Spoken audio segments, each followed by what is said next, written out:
In the Senate, nagtitiwala ka kay Chis Escudero. Sa kasaysayan nga po ng Pilipinas, ito ang tinaguriang pinaka-corrupt na budget.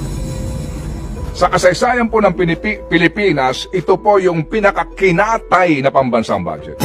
Sa kasaysayan po ng Kongreso ng Pilipinas, ito ho mga kapatid, ang nagsayang ng napakaraming oras at panahon at pera ng bayan dahil yung NEP, yung pinanggagalingan ng lahat ng ito, National Expenditure Program, na pinaghihirapan po yan ng napakaraming taong gobyerno pagdating doon sa kanila, kunwa-kunwari at approve ito, hindi ito, bawas dito, etc. Pagdating doon, yun na lamang small committee na yan na hindi mo alam kung sino yung mga yan na hindi ang nagdesisyon para po katayin ang pambansang budget na ngayon.